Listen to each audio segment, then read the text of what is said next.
So you're very welcome. This is the first time I've done a webinar that includes graduates and non-graduates. I do webinars or kind of group sessions, meetups for my graduates. Obviously also the training is done in a webinar. It's not done in a webinar format. It's done much more in a format of sitting in a studio in a circle because we speak back and forth. So I don't just offer presentations and make you shut up and listen. It's very much a model of co-inquiry. We converse, we share ideas, and that's really important to me. I'm just going to mute you there, Roberta, so that the background noises aren't getting into the recording, etc.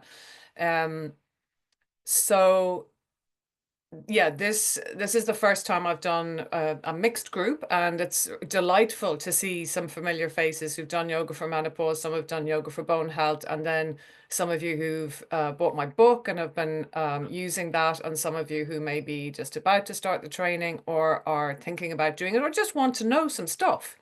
Um, and you're very welcome, and I'm delighted that 181 people signed up for the webinar, which makes me so happy because it means that there are many multiples more yoga teachers who care about this phase.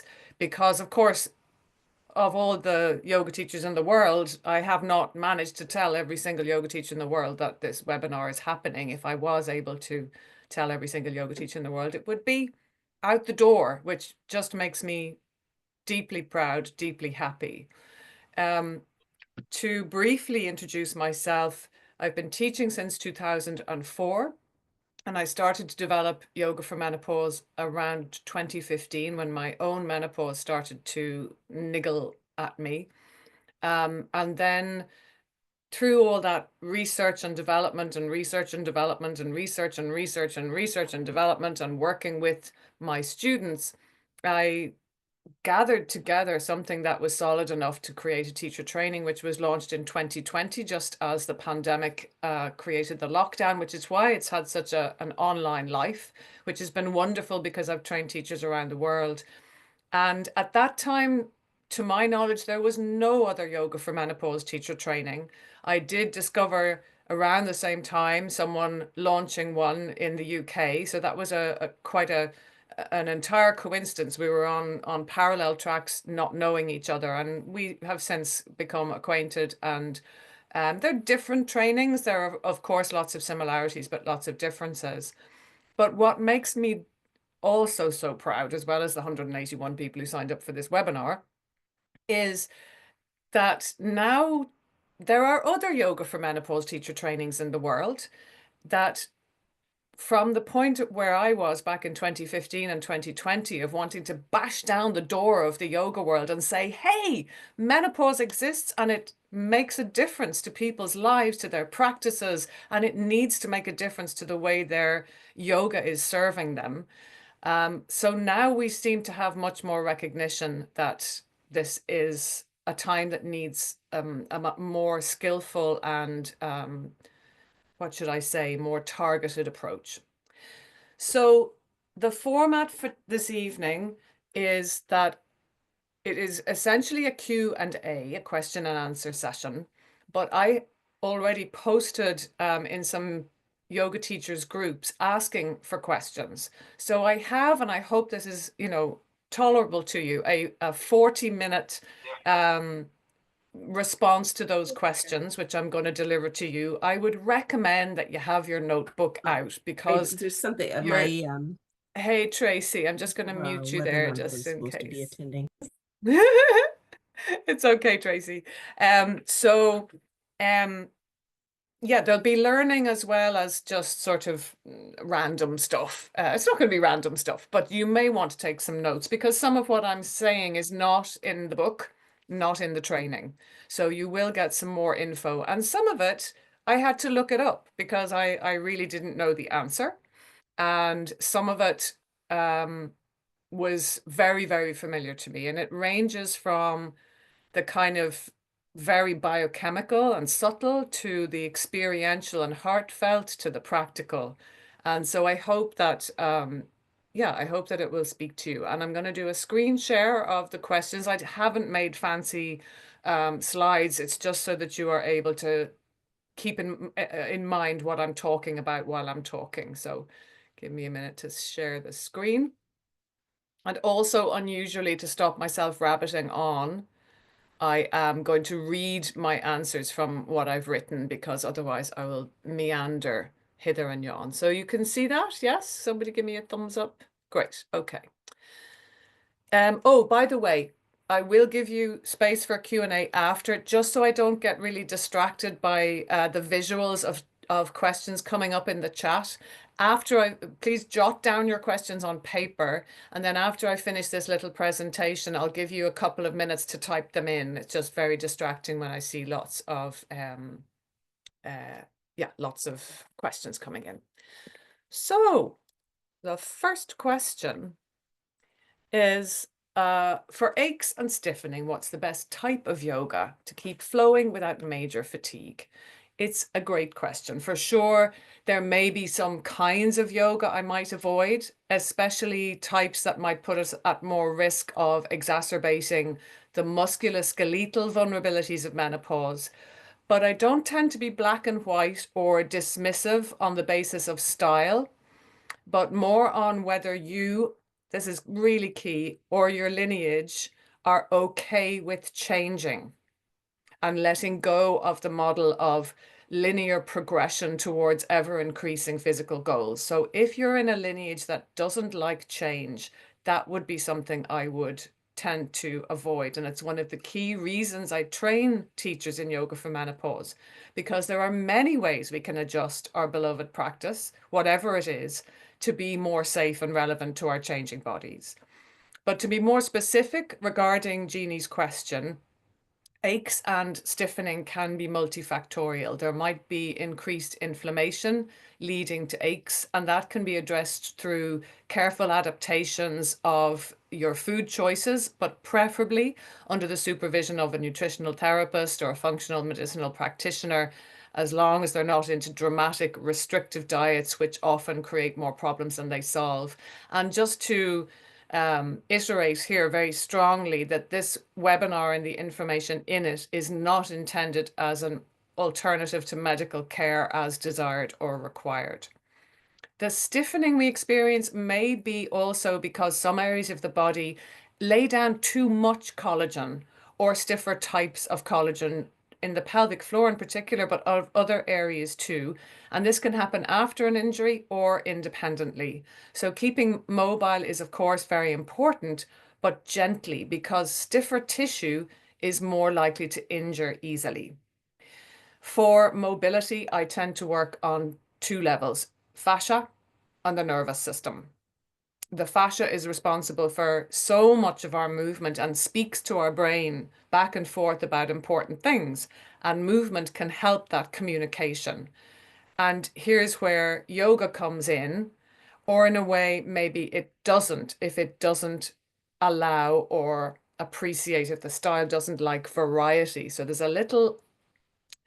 can be a little too little variety in yoga for fascia's needs. So, for example, fascia delights in robust muscular engagement, like resistance training or poses that really use muscle, like plank or chaturanga, and the standing poses, but we can do them quite lazily. So, poses with extra intention of muscular engagement, moving slowly, pulling away from passive stretching and end of range of motion tends to activate muscles rather than let them go kind of flaccid, and we need that muscular engagement. Then fascia also likes flowing movements. So, of course, something like sun salutation and vinyasa, but also things like somatics, where warm-ups are repeated, lovely flowing movements rather than linear, still stretches.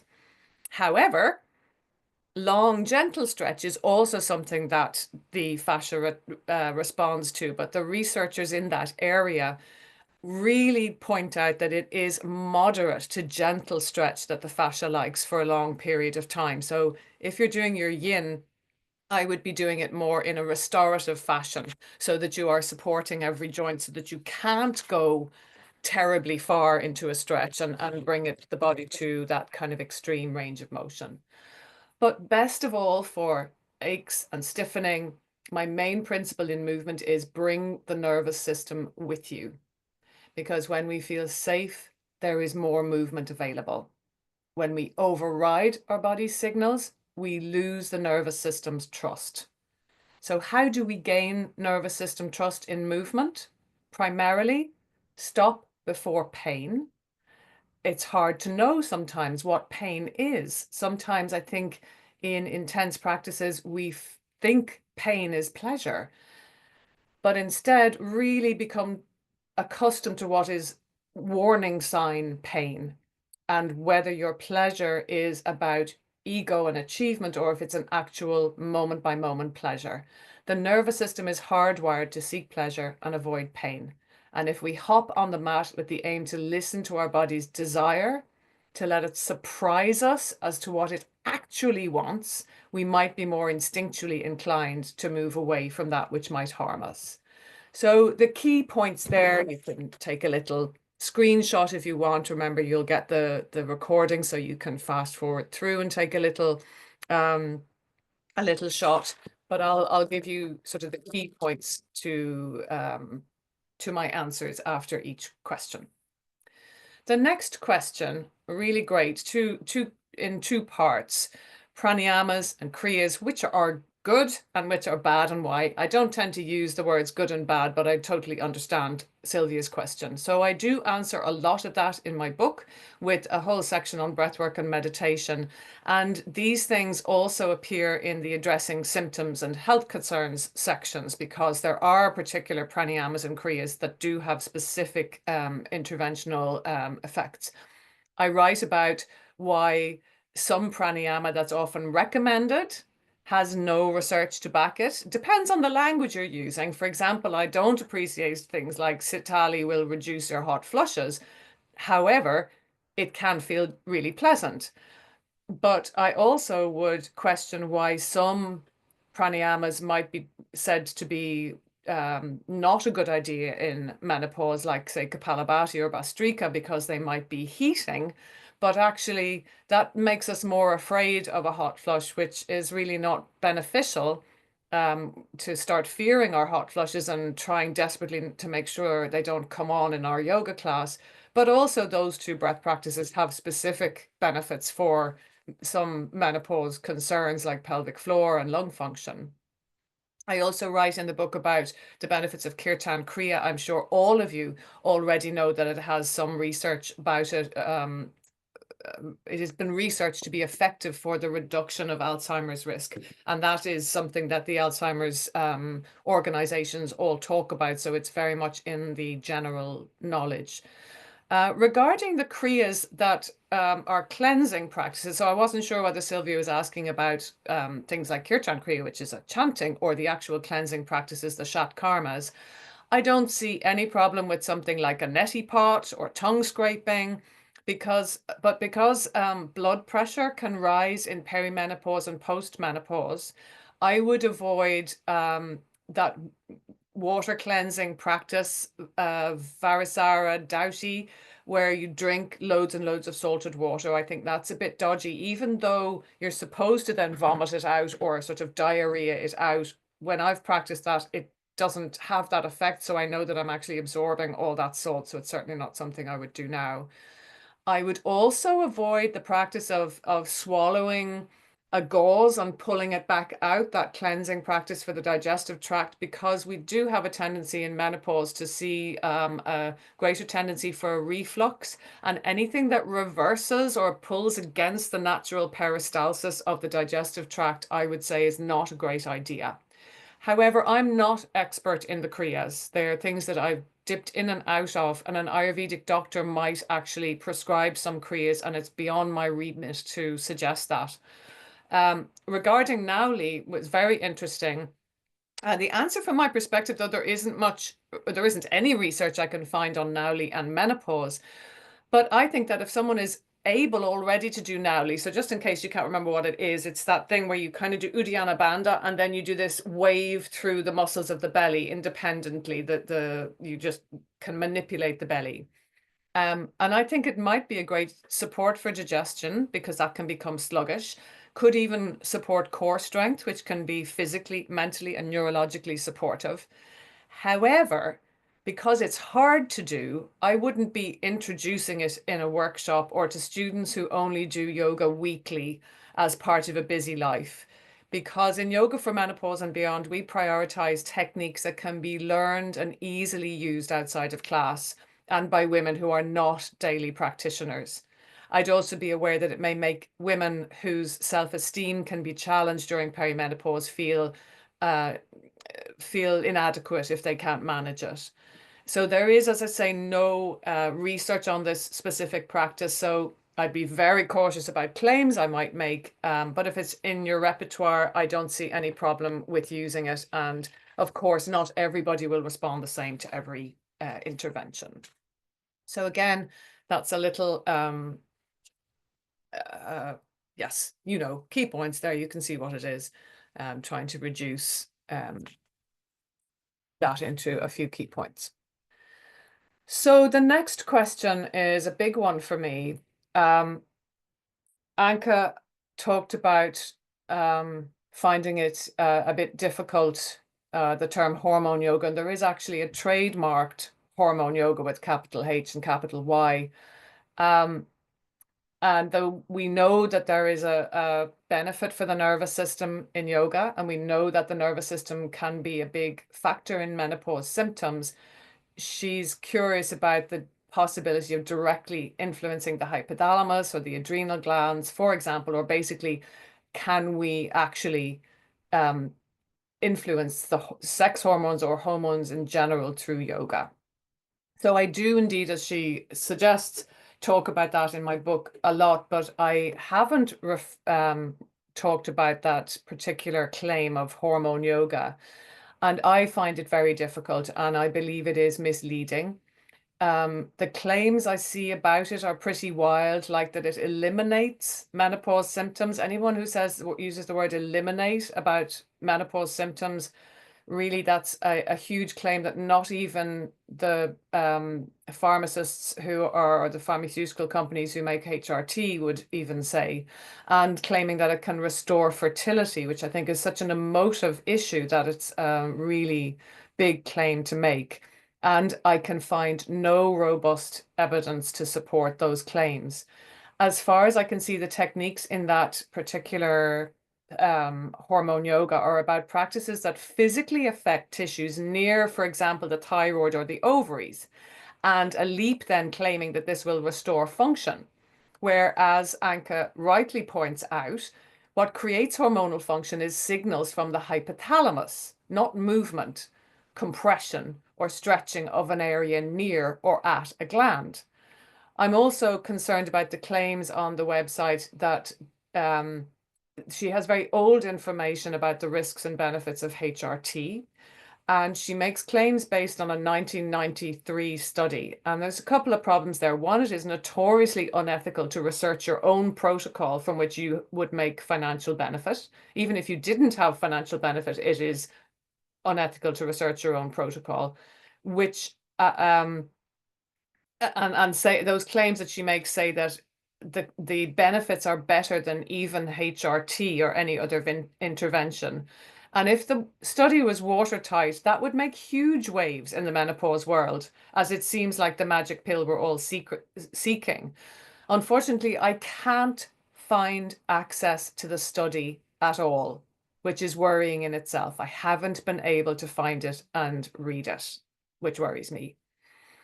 Now, Anka didn't ask this question, but there's the term hormone balancing that we see in the holistic world a lot, which when advertised to menopausal people makes me frankly angry, because these women may assume and will very likely hope that the meaning of hormone balancing means reproductive hormones. But we know that that is only possible once perimenopause has begun through medical supplementation of hormones. Now, yoga can, however, help with the regulation of some other hormones, and we have seen this in studies that it helps with cortisol, insulin, and serotonin at least. And it is well known that yoga can reduce the risk of prediabetes developing into type 2 diabetes, for example. But there are other easily accessible ways to do this that yoga can contribute to, like moderate exercise, nutrition, and stress regulation. Now, the hypothalamus is what influences the adrenals, and yoga can influence the brain. But research into whether it influences the behavior and signals of the hypothalamus is still very young. There are studies suggesting some changes. Meditation and pranayama are known to change brain waves and induce a calmer state, which could possibly influence the hypothalamus, but mostly the hypothalamus makes its decisions based on information from the blood about hormone levels. So it's a circular route, possibly not influenceable by yoga. Some pranayama can induce the sympathetic, some the parasympathetic, influencing the HPA axis, the hypothalamus pituitary adrenal axis, which is the stress response axis. And it is important that it is not all about dampening the sympathetic, because we need positive stress from muscles, bones, brain, and heart, as well as to make the nervous system resilient and adaptable. So it's not a black and white answer to that question. Yoga is seen to support nervous system regulation, which includes the HPA axis, but I would say this is more likely due to an effect on the vagus nerve or the HPA axis, not the adrenals themselves. Any effect on the adrenals would be, I believe, a byproduct of the nervous system regulation. And we go deep into nervous system regulation, of course, in all my trainings and classes, as those of you who've trained with me know. So there's another quite nerdy question coming up, but then it gets more practicey. So bear with me for one more, I find fascinating nerdy question about the HPA axis and hormones from Roshin, who has taken my training.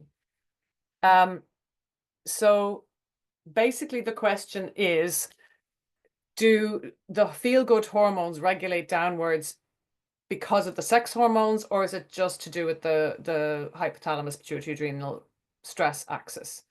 So for starters, we don't know if the stress hormones spike because of external stress in menopause. It may be part of that endocrine tensegrity, that hormones dance with each other, that lots of shifts have a knock-on effect, creating other shifts, like insulin regulation can change even if someone has not increased sugars in their diet.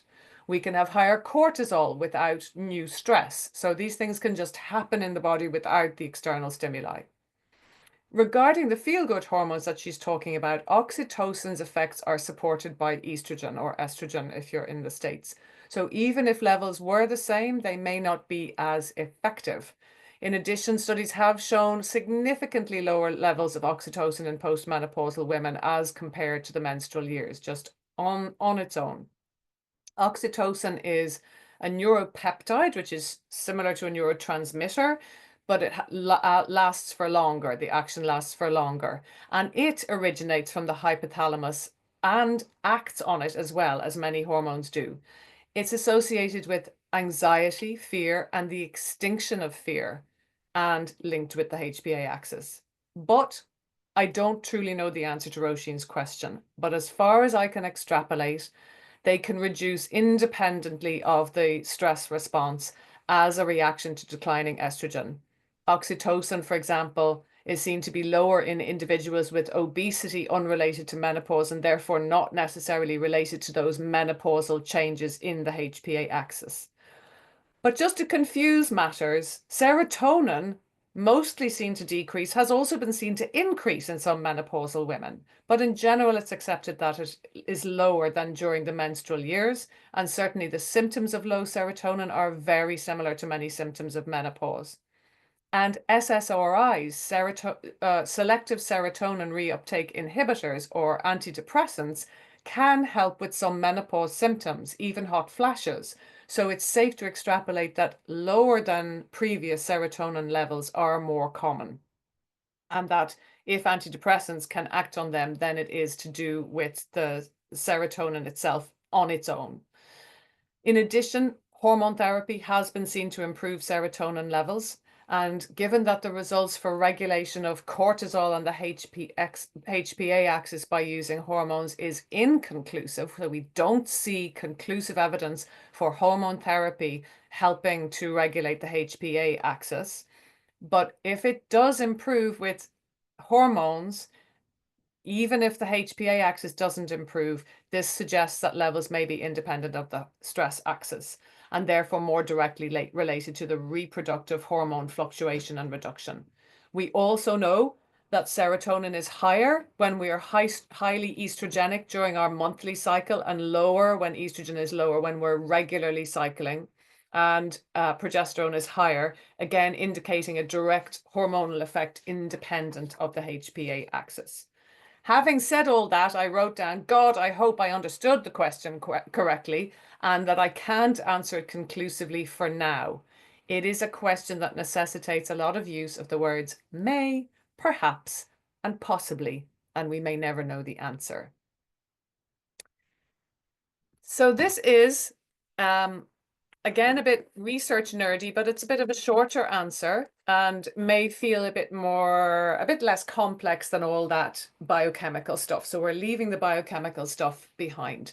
So Stacey wanted to hear my opinion on research on menopause and yoga and on bone strength and the ever famous Fishman study into 12 yoga poses for osteoporosis. So those of you who've trained with me will already know my answer about much of this, and it's not pretty.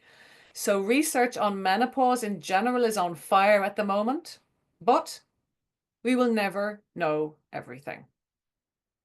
Research into yoga is notoriously difficult because of the vastness of the tradition, the variety of styles and teachers, and because you can't do a blind trial because people will know if they're doing it or not. So the studies often don't come up to scratch to be added into what are called meta-analyses, where a researcher will gather all the robust studies together to come up with a sort of conclusion about, say, for example, the effects of yoga on menopause, or all of the studies on exercise for bone density. And that's really a gold standard in research. Is if you come across a meta-analysis, that's a great one to dive into. And then I also say that bone strength should be a priority for women, and knowing how to protect our students with low bone density, I believe, should be mandatory, with over 50% of women over 50 affected by low bone density. And putting these together, there have been some studies into the effects of yoga on menopausal symptoms. And these mostly, though, are just studies using yoga as we already know it. And the broadest statement that I can confidently make is that it appears to be as valuable as exercise for symptom relief, but not more so. I have to say that that surprised me, because exercise doesn't have the same nervous system support. And with the hyper arousal of the stress response in many perimenopausers, I would have expected it to be better than exercise. But no one has researched specific yoga for menopause yet. I can't research my protocol because I would be too invested in terms of my passion and my income and my bias, my hopes for the outcomes. The closest we have to my protocol is a study that offers the information support method and a kind of yoga therapy approach, assigning particular practices based on the person's need. The information support method is about helping people understand what's going on in their body, helping them understand that it's not the end of the world, and giving them tools to support themselves. I saw this study a few years after launching this training, and I was struck by those similarities, the information support and the kind of yoga therapy type approach. It scored highly significantly on depression, and that's a numbers thing. Some of you may have heard of the p-value in a study. This was a highly significant p-value. In terms of its positive effects on depression, anxiety, sleep, and what it called menopause distress. But there were no additions, as there is in yoga for menopause, from outside of yoga, and no specific interventions for the brain, the bones, the pelvic floor, or, for my juicy favorite, for pleasure. Just to say, please remember, articles are not the same as studies. And there are some crazy claims being made out there. Don't take your information from articles. Which leads me nicely onto the Fishman study, which is a study. It was called 12 Yoga Poses Reverses Osteoporosis, which is terrifying. One sentence I have for you. Yoga is not a reliable route for the maintenance of bone density or the reversal of osteoporosis. To claim such a thing is to fly in the face of hundreds of studies and knowledge. Reading the Lou Fishman et al. Study is a great exercise for you in seeing the flaws of studies. I go into great detail into the Yoga for Bone Health training. If I've time at the end of this presentation, you can ask me for a few more details. However, please remember that with skilled, careful instruction, yoga can be a very protective practice for the avoidance of the complications of low bone density, which is fractures. Next question. This is a funny one. Does menopause make you sweat more and you're set stronger when you sweat? Absolutely. So temperature regulation becomes a little hypersensitive. So alongside hot flushes or hot flashes, we can be more cold tolerant. We can get over hot more quickly, resulting in more sweat. Some women notice they don't need to dress as warmly during cold weather after menopause, but not everyone. Some women are really cold all the time, except for the moment of a hot flash. There are lots of possible triggers, the most accepted being a change in the hypothalamus, as in the big trigger, the thing that makes these things happen, full stop. There is also some relationship you might like to look up between low iron and body temperature. So it's worth getting iron checked out for two reasons in perimenopause. One, in perimenopause with heavy bleeds, you may end up with low iron, but also after menopause, you may end up with high iron and the appearance of hemochromatosis that has been being treated by your monthly bleed up until then. But menopause certainly changes body odor everywhere. And the contributor who asked this question said that she felt like she smelt more like her dad and wondered, was it down to progesterone decrease, or to testosterone rather? And she was on the money there. It is believed that when estrogen and progesterone decrease, it means the balance of testosterone is different in our body, and therefore there might be a more of an equal amount of testosterone, estrogen, and progesterone, though for some women, testosterone does go through the floor. But interestingly, testosterone sweat attracts more bacteria, which is why men are more smelly anyway, maybe. Hormones in general smell. And that makes sense because hormones are part of what attracts other people to us. So you can see that hormones would make sense in terms of procreation. We also have some vestigial sweat organs that produce stinky sweat, which used to be all over our body. And guess where evolution has left them? In the perineum, the space between your vagina and anus, the vulva, and the nipples. Now, I don't know why the nipples. Maybe it's something to do with babies being able to find nipples to breastfeed. I have no idea. But this also can become more of an issue because our vaginal pH and microbiome change. So that cocktail is changing too. Body odor changes in all genders from about age 40. So please remember that this is not just about menopause. It's related to the way we break down chemicals as we age. This is something new to me, though. Ageism comes in. In a study, they noticed that people who notice this changed smell on elderly people report finding it distasteful. But if they witness it on younger people, they don't find it distasteful. So the study, I think, must have induced the smell in younger people or something. So I think that's really interesting that it can be an ageist issue and we find it distasteful if we're looking at an older person. It's all the stigmas, isn't it? So the next one is possibly really interesting to you. Are we still cycling? As in, do we still have a menstrual monthly cycle after menopause? The simple answer is no, we don't.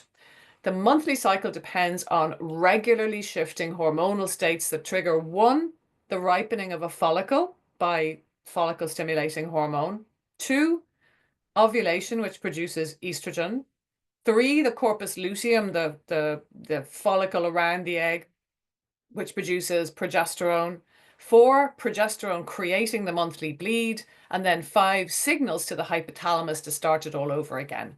Without ovulation, none of these other parts of the process are possible.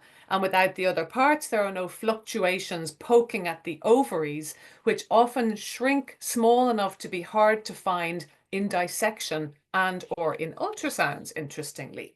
But some women report feeling a monthly shift or sensation. And what's that all about? It could be a connection of our fluid systems to the pull of the moon. It could be a sense memory. I really don't know the answer. Very rarely, a bleed after menopause that is investigated and there is no sinister cause may indicate what's called a rogue ovulation. Please note, really important, bleeding and or cramping after menopause should be checked by a doctor for benign or non-benign conditions, please. So there's your key points there. Oh no, that's not. Oh yes, it is.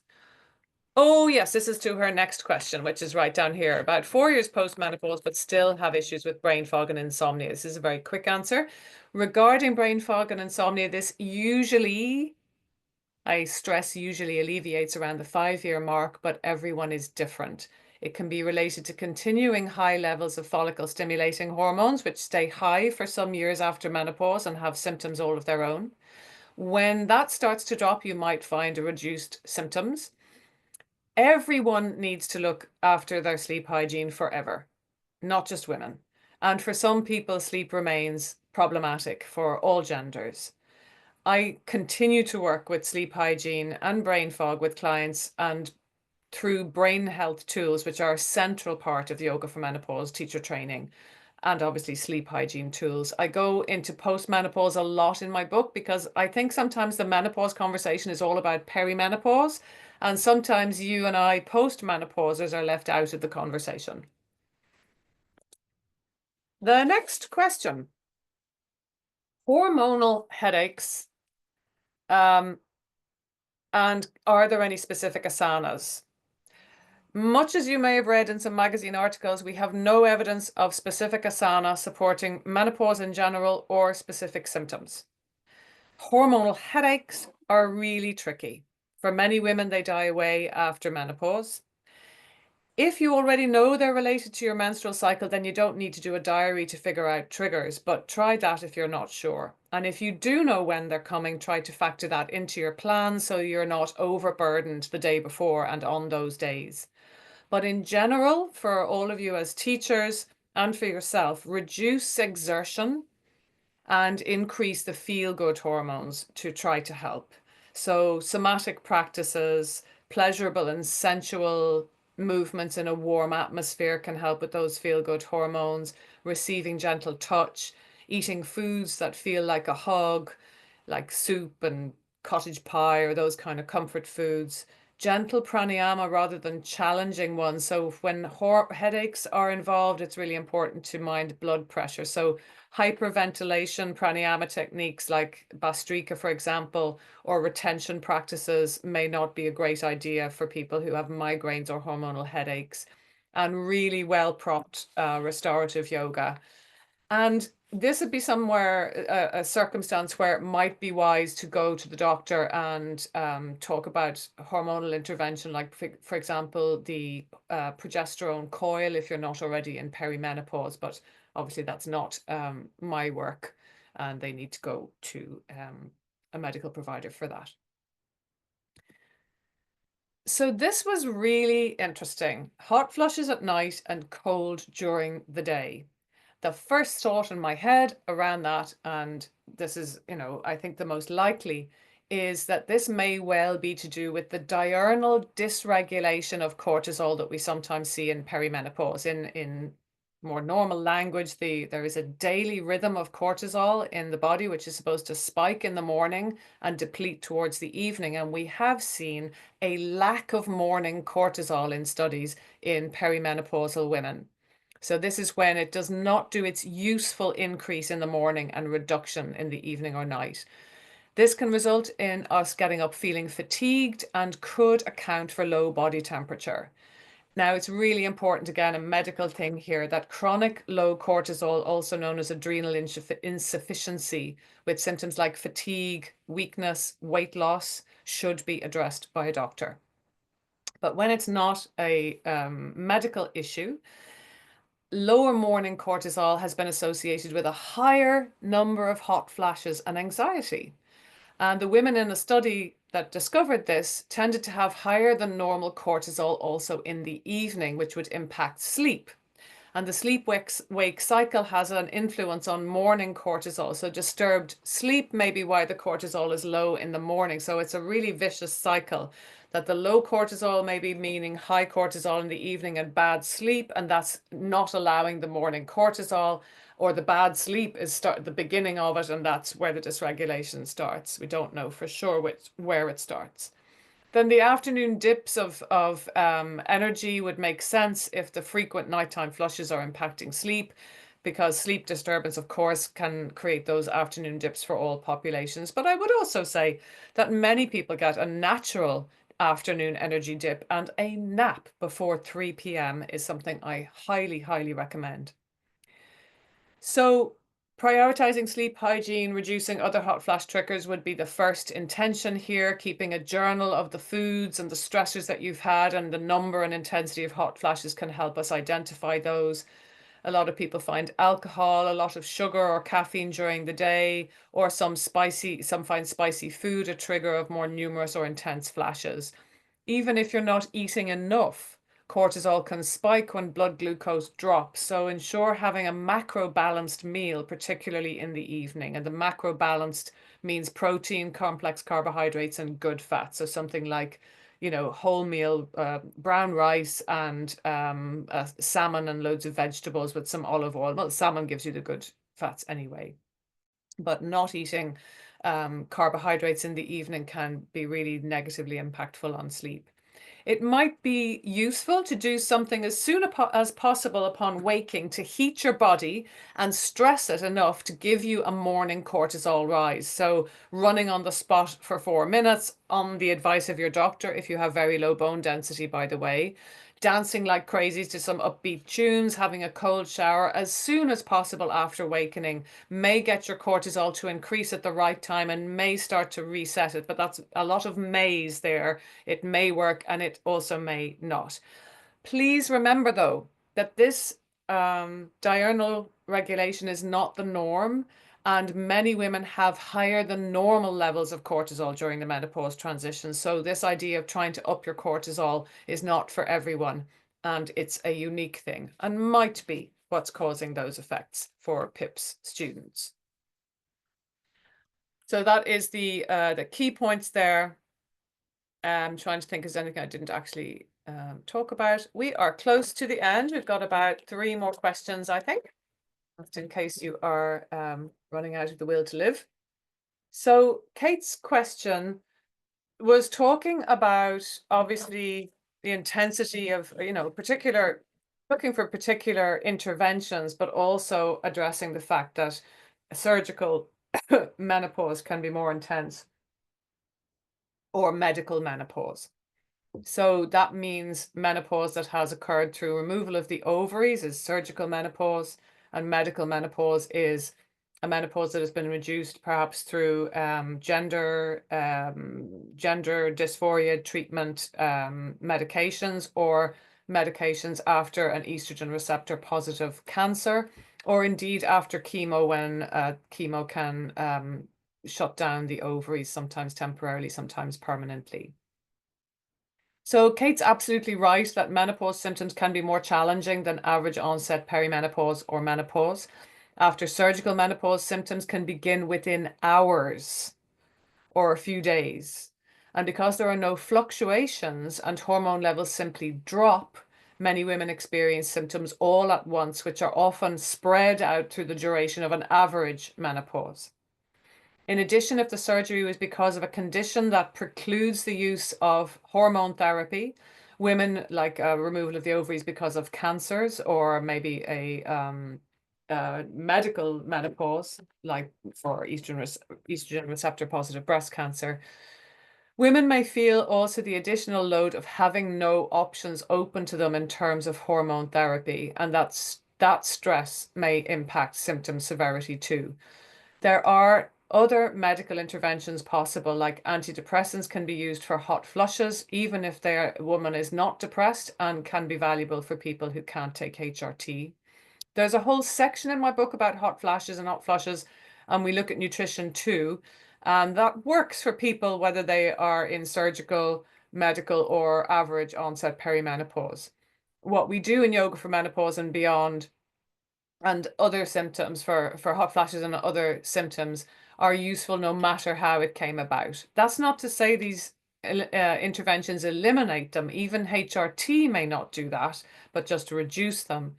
But briefly, specifically, reliable research, not in articles, in magazines, or unsound research, the robust research shows reduction of the intensity of the experience of hot flushes from yoga in general. That doesn't mean fewer or less hot, but that the intensity of the experience is reduced. It's about how we manage them with more equilibrium.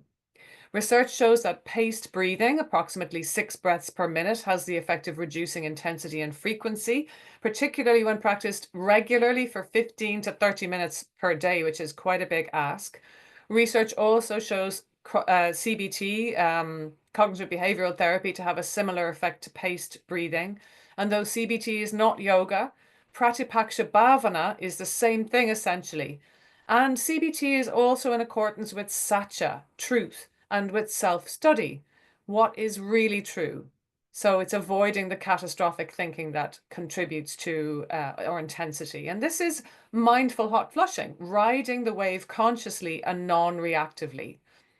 There is unfortunately no evidence that Italian Sitkari breath can reduce hot flashes, though you will see articles suggesting that all over the place. But as I said earlier, it can feel pleasant to feel the cool air when flushing, just like it is pleasant to take off a sweater and feel the air on our arms, but it won't stop it.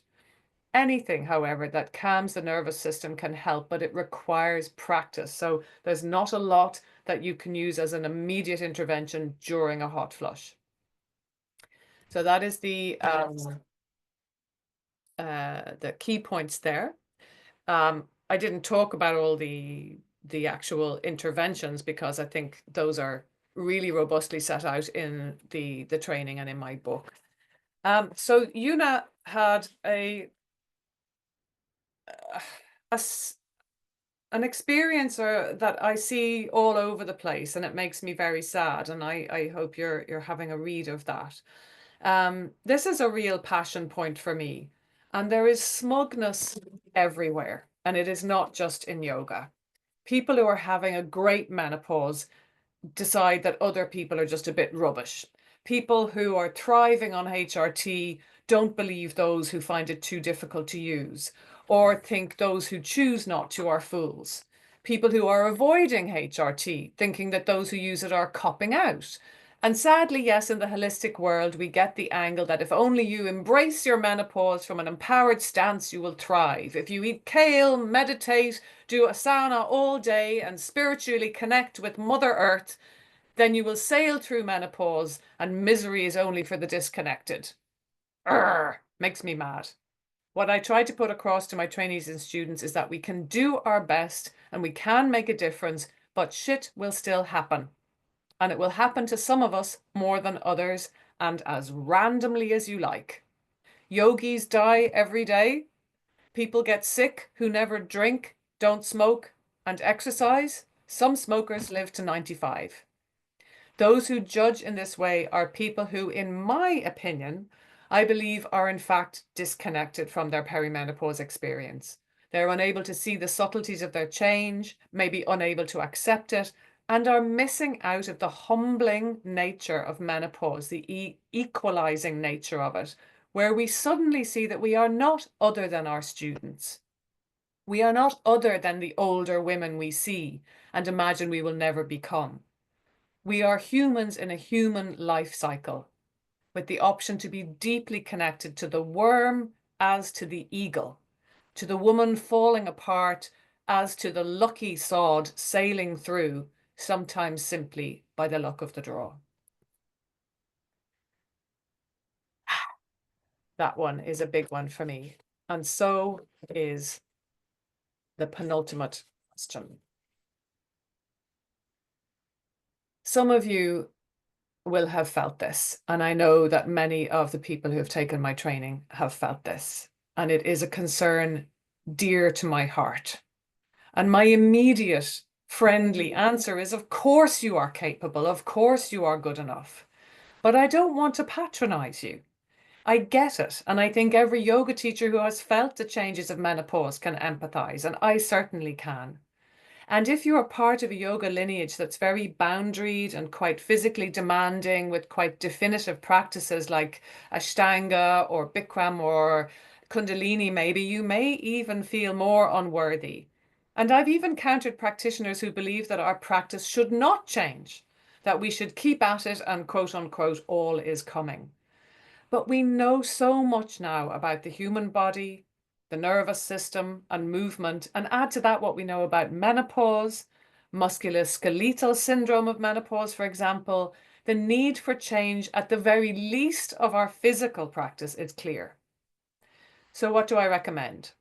Play, explore, maybe do a training in another style or a whole other movement modality. Somatics, for example, has a way of moving the body with deep and, dare I say it, quite yogic results.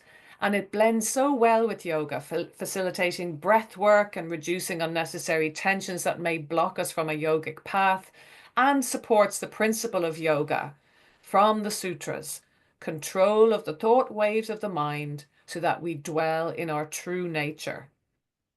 Remember, asana is fairly new to yoga. And if one Swami was able to bring gymnastics back from Europe and use them to create asana, why can't we bring something like somatics in too? And lastly, dear Wendy and all of you, speaking the truth of your journey, using it to empathize with your students could be the greatest gift you can give them. In midlife, the last thing we need as students in a yoga class is to think our teacher has it all sorted and that we therefore are lesser than her. When she hears your struggles and how yoga helps you live with them, she may get the true value of yoga, helping us live with the truth of our existence, but calmly and with breath and spaciousness. Additionally, deeply knowing what your students may be experiencing makes you a much more effective, intuitive, and relevant teacher to hold them through their years of change. Our very last question, two little questions, I've left till the end because in a way this is back to the center of yoga for menopause and why it exists. So as a student, she wants to know if the physical changes are permanent and how to adjust. Yes, the physical changes becoming known as musculoskeletal syndrome of menopause, like cartilage fragility, greater likelihood of injury and slower repair, bone density loss, stiffening fascia, vaginal dryness, and pelvic floor difficulties do remain. Yoga for menopause and beyond training goes into all of that in detail, but as basically as I can, I would say avoid end of range of motion in asana to protect cartilage.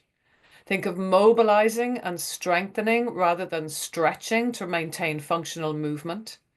Move for pleasure, and you're less likely to tolerate pain, which is a warning of injury, and engage in a low bone density safe practice.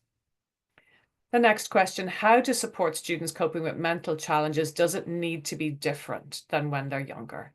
Yes, the mental challenges are different. And of course, some of are the same.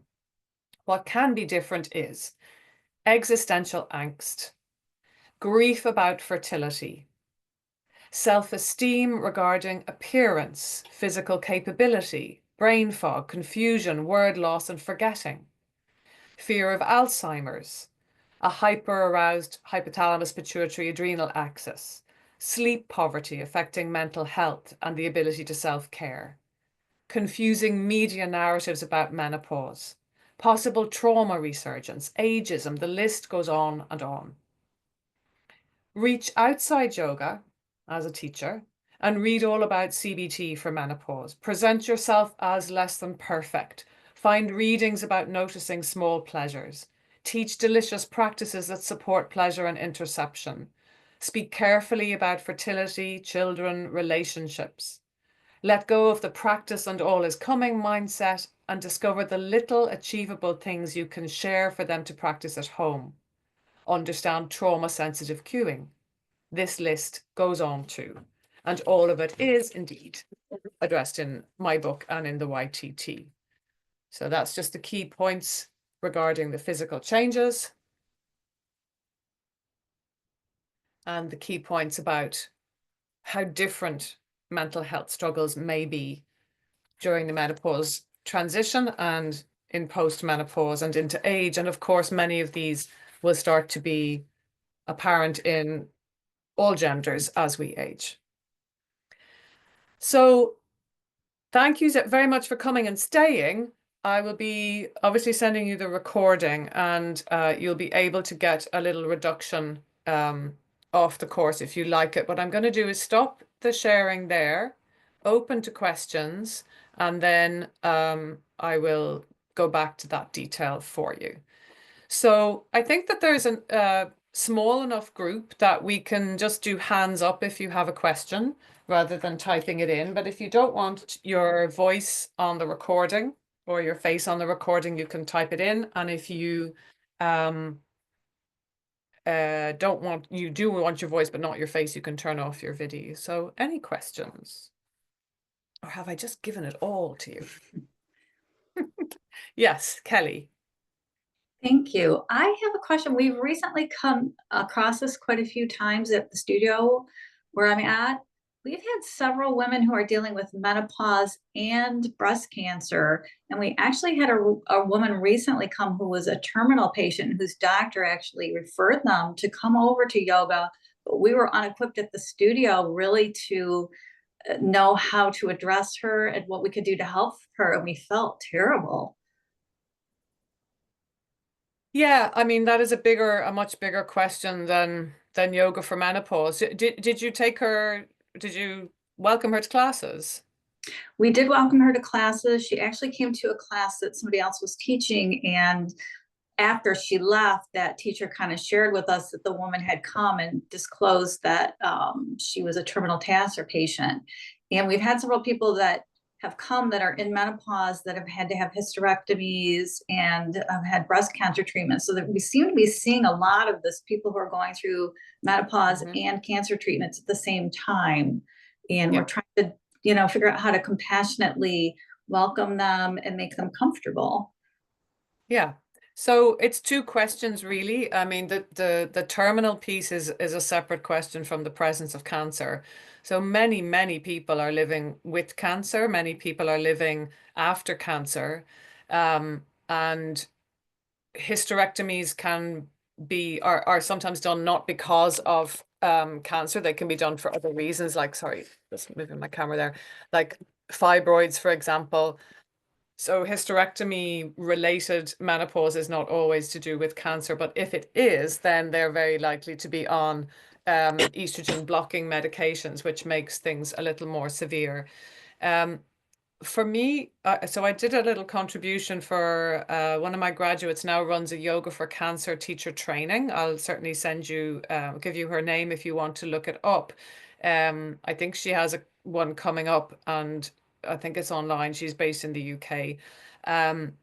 And I gave a little contribution to that training talking about menopause in cancer because of cancer and how menopause feels for people in general, so that the people doing the yoga for cancer training would understand the menopausal effects of cancer and cancer treatments. You may be interested to know that the reason cancer treatments that are not estrogen related, not hormone related, can cause menopause is that the ovaries and the testes, as it happens, are glands that reproduce really quickly, which is the defining feature of cancer tumors and cancer cellular growth.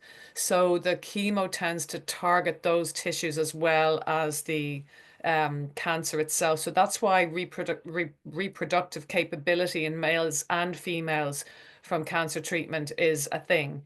And for young people, the functionality of the ovaries can return, but mostly it doesn't, which is why young women will be encouraged to have to freeze eggs if they're having a cancer treatment. I think one of the key things that is problematic for people who have met menopause because of cancer can be because they are younger than their peer, or their peers are young. They're younger than most perimenopausals, so they don't have friends who are in perimenopause, and their friends don't understand their menopause and don't want to talk about it because it feels like something they don't want to look at. So there's a sense of isolation and loneliness. And to be aware of that as a teacher, that this person may be feeling very alone. Also to be aware as a teacher that she may be feeling symptoms more severely. And even like if you're talking about how to support these people, it's literally going up to that person and saying, gosh, you're probably feeling this quite intensely, aren't you? And gosh, I know that when you have, when you've had cancer treatments, menopause can feel much more severe for you. And, if there's anything I can do to help, please let me know. I think it's as much about recognizing their extra struggle and possibly isolation, and the fact that they won't have hormone therapy as an option. They won't have medical hormone therapy as an option. Depends, of course, on the cancer. If it's an estrogen receptor positive cancer, they won't be able to take hormone therapy. So, as I said in the presentation there, it's it's the same. You're teaching the same. It's the same interventions. It's the same value from the same practice. It is about helping them feel connected and supported in their much different struggle. And then, this is me just as a fellow yoga teacher. I don't have any expertise on this, but with regard to someone who is terminal, I guess I feel when I meet someone who's dying, I just try to be as at ease with it as I can. If she's managing to come to your class and she's terminal and she's able to say that she's terminal, she's done a lot of work to be able to be there and use those words. And for the teacher not to be afraid of supporting her in the class. And it is an honor to support someone in the last months or years of their lives. Um, she won't be able to stay till she's falling apart. Your colleague is not going to have to support someone who is literally dying in front of her eyes. She's going to have to stop coming at that point.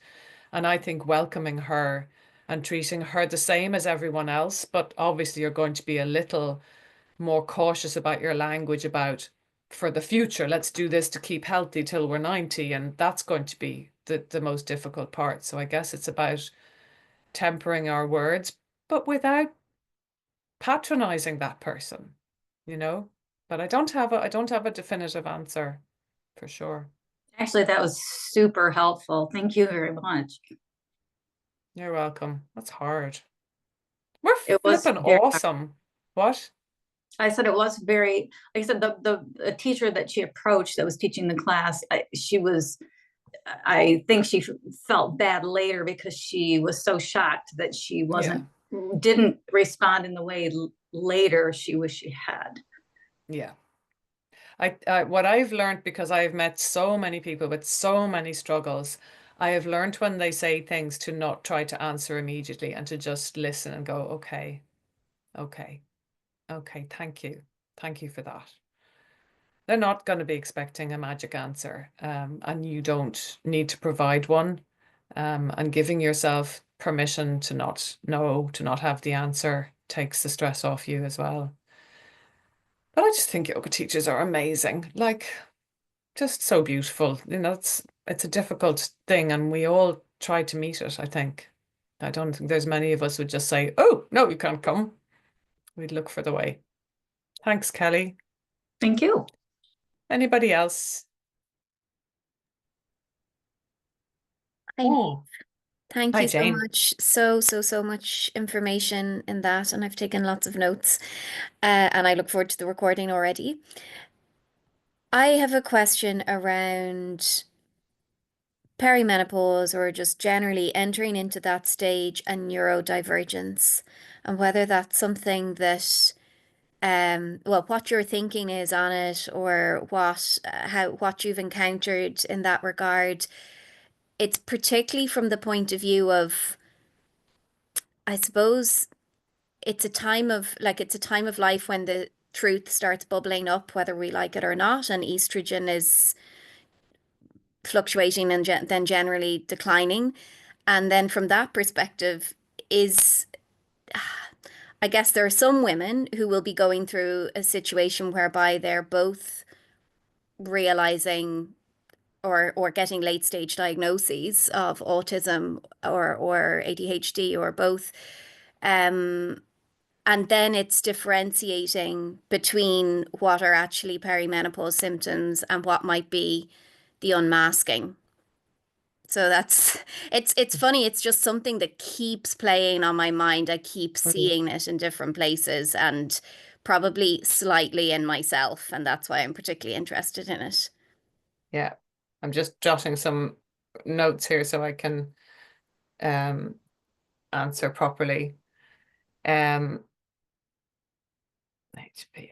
So yeah, Jane's absolutely right that there is research showing that many more women are um, being diagnosed as autistic or having ADHD or neurodivergent in some way during perimenopause, when the stresses, the vulnerability that perimenopause creates doesn't allow for masking. And maybe the masking has been utterly unconscious. So it's like the truth of our being bubbles up, as Jane is saying. We don't have this bubble to suppress. We don't have the same level of sort of mental strength to suppress things to make us live more, sort of acceptably in this very linear world. And I think to myself more and more recently that it's not that perimenopause is a time where our capacity is reduced and a bit rubbish. I think it is that in the years before perimenopause, our capacity is ignored, our true capacity is ignored, and we live beyond capacity. And perimenopause makes us wake up to our true capacity. And this is part of what I was saying about the sutras element of yoga regarding perimenopause is the first two sutras are about knowing the self, controlling the thought waves of the mind, and thereby abiding in our true nature. And our true nature is one of change. And if we can't allow ourselves to notice our changing nature and let our yoga practice change with our changing nature, then to me that is not yoga. We are not abiding in our true selves. And the control of the thought waves of the mind, those of you who've done my training know that I'm not a big fan of the idea of the control piece, but for me it is very helpful in terms of controlling ourselves away from the catastrophizing, away from the hyper negative um, dynamic and narrative at the moment. That's a little sidestep. So yes, we see that there are more women in perimenopause recognizing their neurodivergence. Um, there are studies showing that it is harder if you are neurodivergent, that perimenopause is harder. And it makes so much sense that it would be harder, especially if there is a stress response relationship with ADHD or autism, for example. I have a daughter who's autistic, and her nervous system is absolutely set higher as a baseline than anyone I know who is neurotypical. And what I see in her, and what was beautiful as I was perimenopausing and she was showing her autism more around the same time, was that her autism helped me understand my menopause, and my menopause helped me understand her autism. And I saw in her what I think we should all do, which is an ability to know when she's had enough and to give herself permission to withdraw. And we don't allow ourselves that. And that was a beautiful learning from her, the permission to withdraw and the noticing when I'm full, when we are full, we're at capacity or beyond it.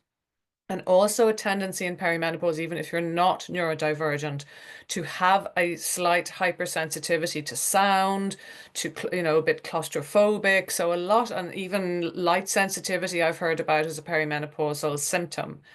And that kind of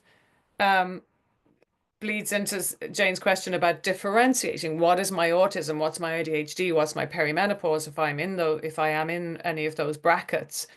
And so yes, of course, some people might think they're autistic, but actually maybe it is just perimenopause. But does it matter, is my question, because to me, the root is still the same. It is recognizing our capacity and nourishing our nervous system as best we can so that we can live in the world that we are in, while whenever we get the chance, doing what we need to do. So it's still about the nervous system, but it is also still trauma sensitive, and that trauma sensitive cueing can be really helpful for people who are neurodivergent. So offering choice for eyes open, eyes closed, lying on your side, your back, your front, sitting against the wall, seeing the door at all times, being in a darker room. Think of a neurodivergent sensitive shopping experience in a supermarket. What do? They turn down the lights, they turn off the music. So how can we make our environment sensitive for people with neurodivergence is pretty much the same as making it sensitive for someone with an aroused hypothalamus pituitary adrenal axis response, to my mind. That's all I've got for you. I'm not deeply experienced in working with people who are aware of a neurodivergence in themselves or neurodivergence in themselves. So yeah, any help in that for you, Jane? Yeah, thank you. It's super interesting. I think as I was listening to you respond, one of the things that was occurring to me is where this is cropping up most often actually is with friends of mine who have been diagnosed, telling me that they think I'm autistic, and I am keeping this to myself, but I actually think some of the stuff I'm seeing is actually sensitivity that's just being dialed up a little as the years go by. And I can spot it thanks to doing the training with you 4 years ago. There are so many tiny little things that I'm noticing, such as if I do a really high intensity workout, I won't sleep because my cortisol is through the roof. And yeah, so it's interesting because I think as well, some of it comes back to just general education around perimenopause. And so these are contexts in which I'm not, so I don't have my yoga teacher hat on, that it's coming up in conversation. Yeah. But yeah, that's really, really useful. Yeah, thank you. And Thank you. again, an indication or an example of not knowing either as well, a bit similar to Kelly's question in a way. Thanks, Manuela. You're very welcome. Thank you. Anybody else? Bye-bye. We've got 10 minutes left. Any other questions? Yes, Kelly, go again. Go again, girl. I want to follow up on what something Jane said, because that was really interesting. When you do your yoga practices, do you use either scent or music? Because that was just kind of jogged into my memory that a lot of my colleagues will use scent or music. And if somebody's neurodiverse, could that actually throw them off in their yoga practice? And so I want to know your thoughts on that.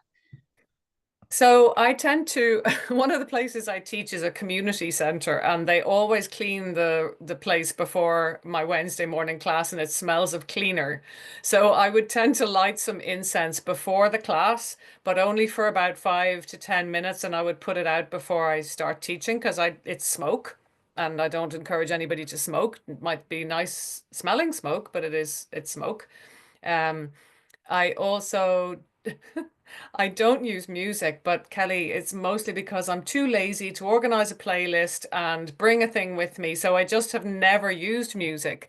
But as my practice progressed and as the years went by, I did find that if I ever did go to a class with music in it, I didn't enjoy it. I felt it distracts from the true embodied practice.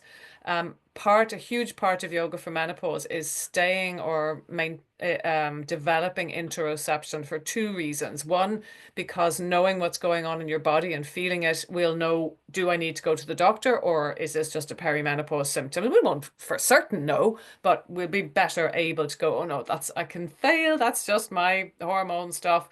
And we can figure it out. Thanks, Orla. But also, interoception is really important because trauma can be a color of perimenopause, both that trauma can the past trauma can come to the surface, or I believe that that trauma, that perimenopause can be experienced as a small trauma and make us try to disassociate from our body. So keeping aware of the physical body through interoception, I think, is really important. And I think music can take us out of it. We can escape too easily. Not that I try and confront people on the mat, but I really feel that if we can not be so distracted, but also I often use the phrase to my students when I'm trying to help them improvise on the mat, is to listen to the music of your body. So when I do dancing to 5 rhythms dancing that I go to, I know that the way I move is hugely affected by the music, but I love getting on the mat and seeing what the way my body wants to move without that external influence. So personally, I don't use it, but not for reasons of neurodivergence, but that may be a factor for some people for sure. Yeah. Thanks, Kelly. Interesting question. Anybody else? You're so welcome, Roberta. Not Thank exactly you. sure of my question. Say again, Katie? Not exactly sure of my question. Yeah. It's just if you have information about pain receptors and menopause. I have a neurological condition and a pain condition within, it's a neurological pain condition. And whether it all came about possibly around the same time as possibly menopause started, but it was all very unclear. So just be interested. I'm kind of realizing now retrospectively, kind of 5 years later, that maybe there was pain receptors going on. So Yeah. I'm not certain if it is pain receptors that are at stake, but I have seen studies suggesting, well, actually, maybe I shouldn't say that. I have seen a study that talks about upregulation of nociceptors. So your pain receptors are called nociceptors. And I have heard of, I must look that up. Let me say that I will double check that, and I will put a link in the email that I will send to you all after, because I'm pretty sure that that was what the study was saying, that there is an increase in nociception, an increase in the experience of pain. But in addition, there is a decrease in the positive effects of oxytocin. So estrogen supports the benefits of oxytocin, and one of the benefits of oxytocin is the reduction of the experience of pain. And that makes a lot of sense given that oxytocin is involved in labor, for example. So there could be two things going on there. It could be the reduction of oxytocin and this upregulation of nociceptors, but you are not alone in having a greater experience of pain. One of the most common misdiagnoses of perimenopause historically and possibly still is fibromyalgia, where people have pain that is unexplained through MRIs, etc., and the fibromyalgia is a diagnosis in the absence of another reason. So it's not a diagnosis. It's sort of not a thing, but it's like, oh, we don't know why, so it's called fibromyalgia, and it's essentially a pain in every fiber of your body. So yes, it's definitely associated, and I would be kind of thinking of working again on induction of oxytocin through connection with people that you love, through eating, through hugging, even hugging a bolster, but also consider things like getting massage or heat, warmth, that kind of thing. So nociceptors travel, the signal along nociceptors travels slower than the signal of touch and heat. The thermoreceptors and the pressure baroreceptors, I think, are the the pressure receptors. So if you, we can do something called gating, which is essentially closing the gate on the pain signal by flooding the brain with other signals. That's why we naturally want to stroke something that hurts or put a hot water bottle on a sore tummy. So think of engaging in any even self-touch practices, hot water bottles, lovely lavender warmed wrappy aroundy thingies that you can get. That's a I technical think I've term. been doing all that sort of Yeah, instinctively. naturally. And Yeah. I'm sort of realizing now what I've been doing. Yeah. I would also work on inflammation. Just have a look at any possible Yeah. inflammatory triggers. Oh, yeah. Carefully though. Be careful of elimination diets and things like that, because they can make us be so uptight and so restricted that it makes things even worse. Yeah, no, I'm averse to those. Yeah, but I am learning a lot good. more about the microbiome and the, reducing inflammatory. Yeah. Thanks. Yeah. Yeah, but it's not easy. You know, there's some stuff, you know, I have clients who have everything. They have lupus, they have rheumatoid arthritis, they have stroke risk, you know, and it's just like, oh my God, some people just get the load, the mother load of difficulties Yeah. cast upon Yeah. them, no matter what they do. And that goes back to that concern that one of the contributors had about feeling judged by people who are feeling fine. That no matter what you do, sometimes shit happens. Like, Yeah. I've osteoporosis. I haven't done all the things that lead to osteoporosis, but I have it, you know. And I also know why I have it. Lots of other reasons why now, retrospectively, I can see why that makes sense. But, you know, it's just, it's the luck of the draw. Yeah. And sometimes it feels pretty mean. Yeah. Yeah. No, it's MS, and it's to have trigeminal neuralgia, just in case for any other teachers as well, that there's no other yoga that can sort of help the pain that here, but I think sort of exercise, getting movement and that sort of, any kind of movement increases the, when I'm feeling okay, then movement is good sometimes, but just hard to judge when yeah. Yes, it can be that one day you'll move and you'll feel better, and the next day you'll move and it'll all go pear-shaped. Yeah. Yeah. Isn't it great? We don't have the answers, folks. That's one of the most important things to remember, is that, we don't have all the answers. Anybody else? A last question, if anyone has one.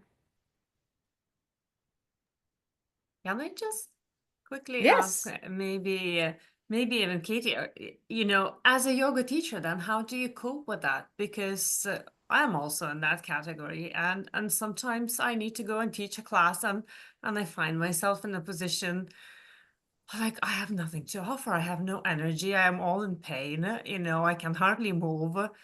What am I doing? As in, Yeah. what am I going to teach? Yeah, what am I? Yeah, exactly. How am I gonna? How am I gonna do this class? And I always go and I do it, but then I wonder, is it a good thing or a bad thing? Am I lying to myself, to my students, to? Well, certainly the first thing I would do is not lie to your students, because if you go to the class and try and hide or not mention how you are, you're doing yourself a disservice, because holding that secret is going to increase your stress. And you're doing them a disservice because you are letting them believe that it's all working fine for you. And I think there is nothing greater than having empathy for your students that will help them feel more held, more seen, less lonely, but also that empathy of knowing what they may be feeling. Because I don't know about you, but before menopause, and when I was a rookie yoga teacher and early in my yoga teaching years, I thought yoga had all the answers, and I thought the teachers were perfect and they had no issues, and they were, these epitomes of a free body and a free mind and utterly calm. And I felt inferior, deeply inferior, and they felt so other than me.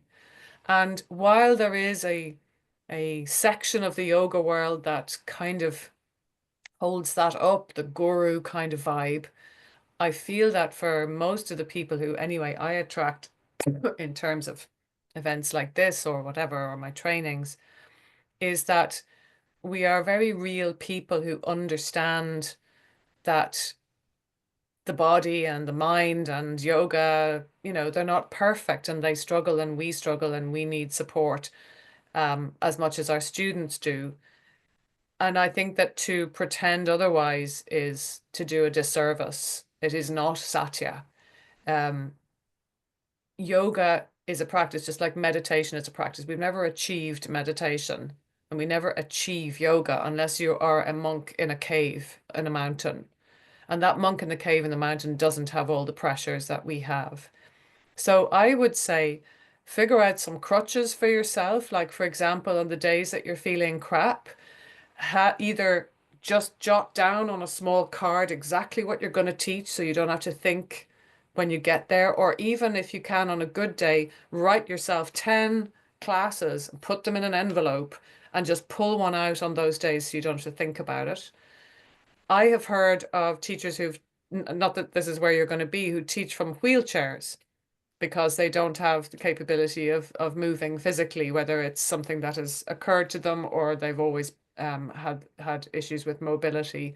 And I truly believe that you don't have to be capable of doing what you're teaching to teach it expertly.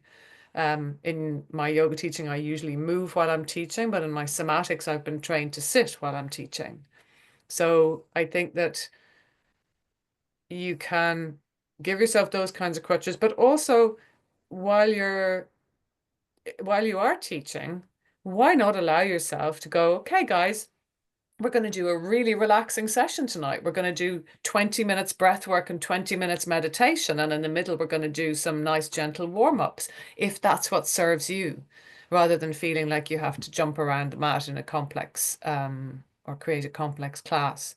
So I would allow yourself to think, what would serve me? What can I manage? If your students are used to the same class every single day or every single week, then that's harder. I would say that variety is key for the human body. So introduce the idea of the class being different each time.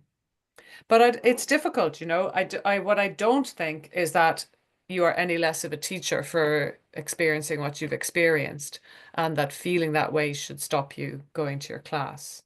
What do you think yourself? Thanks, Neve. Thanks, first of all, thanks for your answer. Well, first of all, I came to yoga because of the pain I was experiencing in my body. And this is how I became a teacher, and that's why I started teaching. I do teach a different class every time, and I do try to feel and see what class would work and for me and my students, and I have a plan which can be adjusted and kind of try. However, I never say anything like, oh, I'm kind of in pain today, or I'm whatever to my students, because in my mind I always felt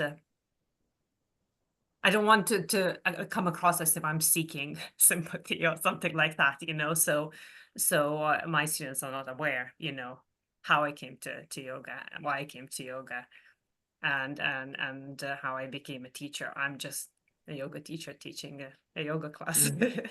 And my students are older than me. All of them are older than me, so therefore class is quite gentle and mindful, and I'm reading your book and implementing all the things you are teaching, and all of that. But I always have that question within me, should I not, to kind of be more open about what's happening with me, so. I would say that if you feel more comfortable being open, be open. You don't have to tell everything. Of course you don't. I would also be aware, that we don't want our students to think we're falling apart and not feel held by us. Of course, we want them to feel held by us. So you have to find a delicate balance.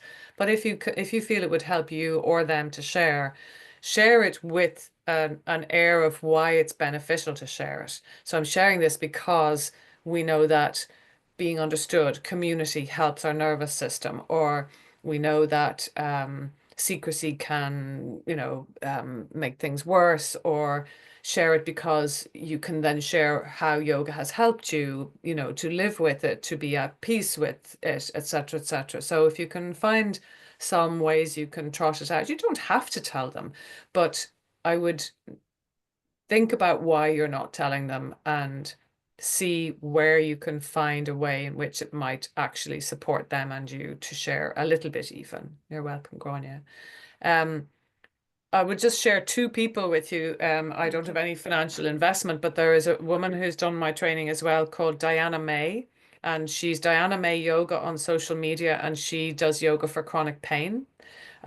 She goes in a lot from the nervous system and the brain, and lots of eye exercises and things like that, which can seem to be able to help. So look her up. And then the person I told you who does the yoga for cancer is Morvan Hamilton. And I will if you need those names again, just get in touch with me individually.